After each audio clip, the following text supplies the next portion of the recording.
Good morning, all of you.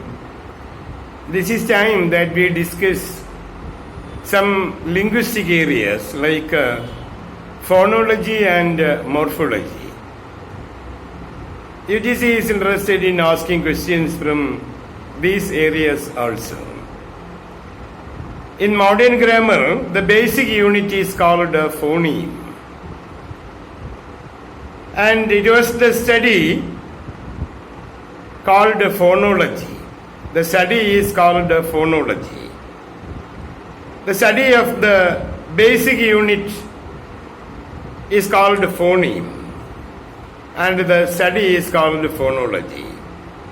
And it was the language expert Leonard Bloomfield who popularized the concept of the phoneme. It was Bloomfield who popularized the term phonology and developed phonology into tag-meme. And phonology and phonemes are terms developed by Bloomfield. Phoneme is the basic unit of a word.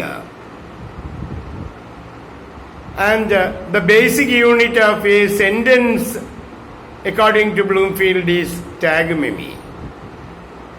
So phoneme is actually the basic unit of a phonetic part of a word. And phonology and phonetics are different. Phonetics is actually the study of a particular language, whereas phonology is the study of phonemes. We come to identify which are the phonemes in a language. The phoneme is actually defined as a minimal unit of language that can bring about a change in meaning. Phoneme is the minimal unit of a language that can bring about a change in meaning. For example, in the words hit, hat, hot, heat, hurt, and hurt. Hit, hat, hot, heat, hurt, and hurt. Difference is only in the vowel sounds. The consonants are almost the same in all the words. And a change in the vowel sounds, if a change is made in the vowel sounds, if hit is made into hat by changing I into A, by changing a single vowel, the meaning is altered. And this leads us to the conclusion that every vowel is a phoneme. So when we examine a few words with a vowel change and change of meaning, for example, the word hit can be changed into hat by changing the vowel I into vowel A. And it can also be changed into hot by changing the A into O, another vowel sound. So this is a way of changing the vowels and producing new words. And the change of the vowel changes the meaning. And we are made to conclude that every vowel is a phoneme. So we can say that every vowel, because it constitutes a change in meaning. Therefore, a vowel is a phoneme. Similarly, in words cat, rat, mat, sat.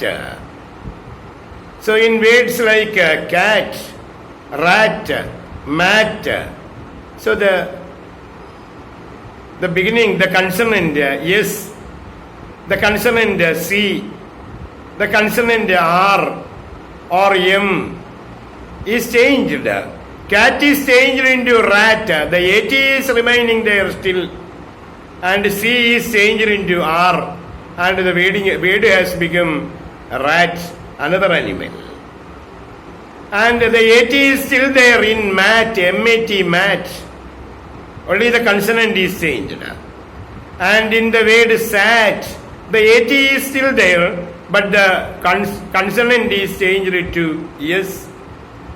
And when we take the example of patch, the AT is still there, but the consonant is made into P. And we come to conclude that every consonant is also a phoneme. So the difference is made only in one consonant sound.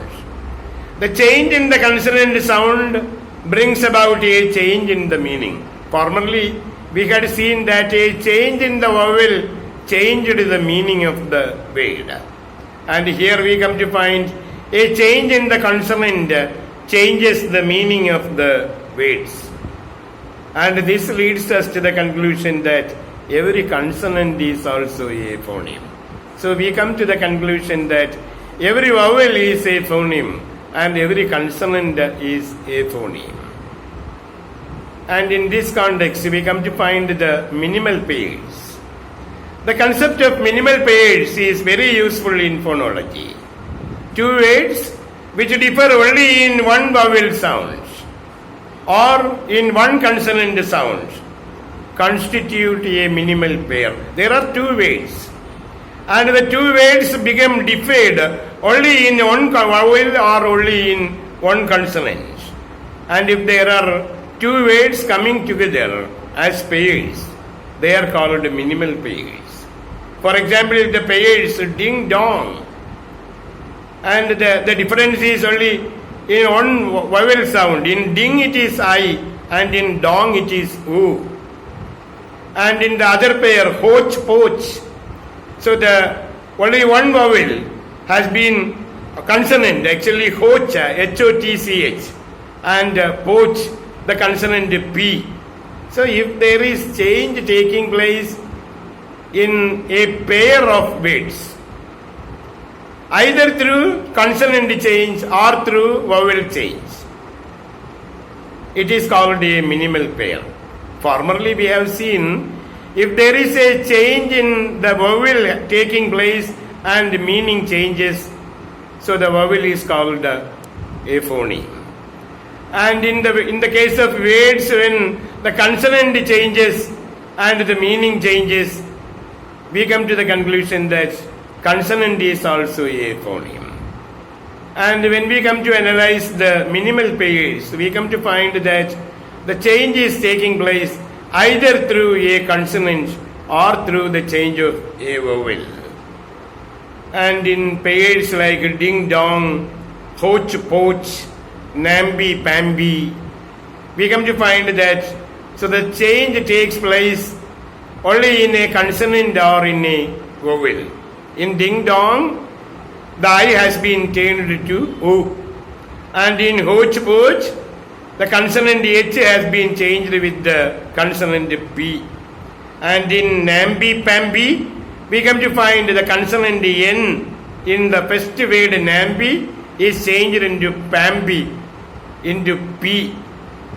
Minimal pairs help to establish that all vowels and consonants, and when we examine the minimal pairs, we come to identify that all consonants and vowels are phonemes.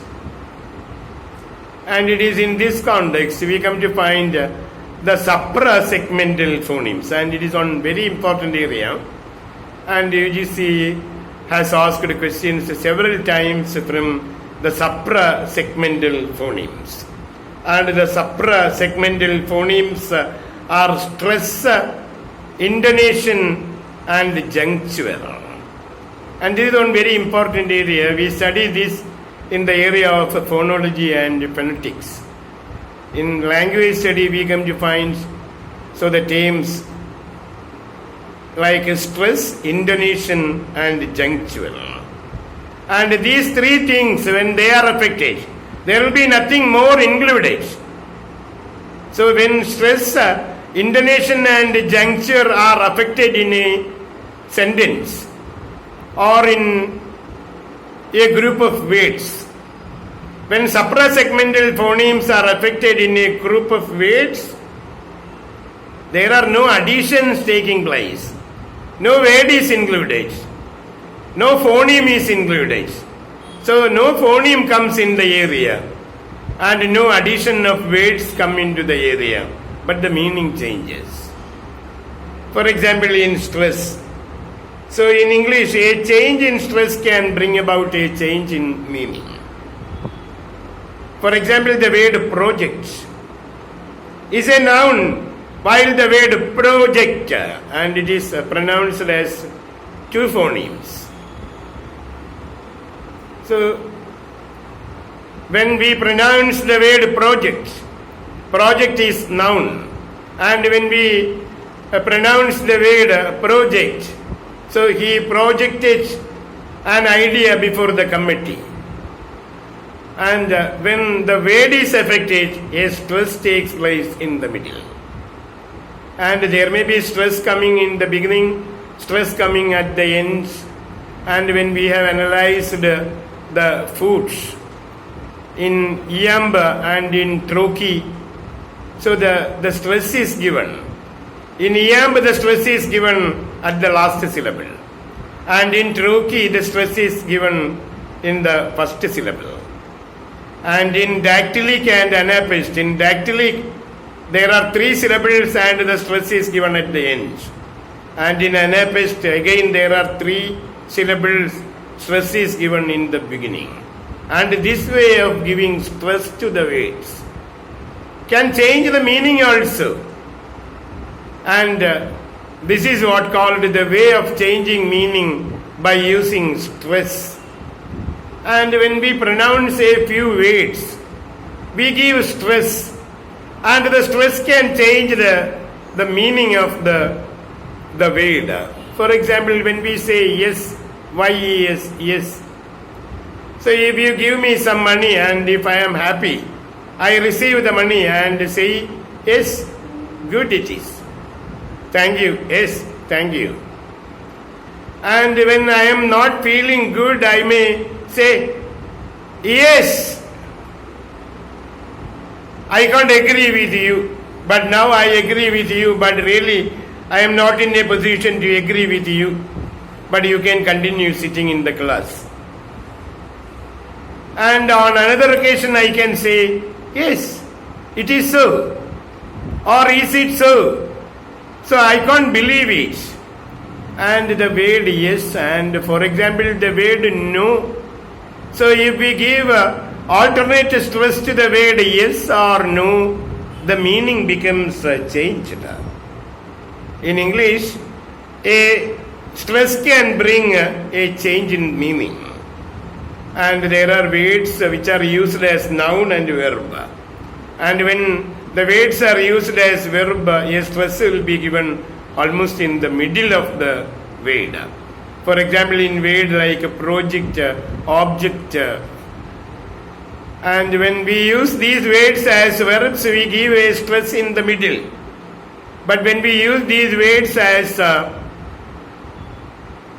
words without giving any particular emphasis, the stress will be given like the stress given in Yamba or in Troki. And Yamba 2 syllables and Troki also 2 syllables, and stress may be given at the end and in Troki in the beginning. And stress can also bring about change in meaning by the utterance of words. So like the word yes can be used in different ways. So yes, it is so. And in certain occasion we say yes, that you can continue, I follow you. Yes, you can continue. So when the speaker asks you whether you are following his ideas, we answer yes, you can continue, sir, please. And so when he comes to say, the person who introduces the idea comes to say a very difficult idea, I may tell him, yes, is it so? How can I believe it? So the word yes and the word no can be used in different ways by giving stress in the beginning or at the end. So the stress given to the words can bring about a change in meaning. And the stress is considered as suprasegmental phoneme. And there are 3 suprasegmental phonemes. The first one is a stress. And the second one is juncture. And juncture means a pause in the middle of a word or in the middle of an expression that may change the meaning. For example, the word ice cream can be pronounced as I scream. Ice cream is the thing that the children eat and buy from the bakeries, from the sweet shops, ice cream. And everyone is interested in licking ice cream or in tasting ice cream. And the same word, if we give stress in the middle, I scream. Scream means cry. And I scream. Ice cream is changed into I scream. In fact, the juncture is given almost between these two words. So made as I scream, and a pass is given between I and scream. But in ice cream, there is no juncture given. And for example, word like play track. Play track. So the play track for the athletes. And if juncture is given after plate, the word can be pronounced as plate rack, R-A-C-K, the place where the plates are kept. Plate rack. And the scientific term nitrate, the element nitrate. If we give a juncture in the middle, we can change it into another term as nitrate, and we pronounce it as nitrate. Nitrate is an element, a chemical element.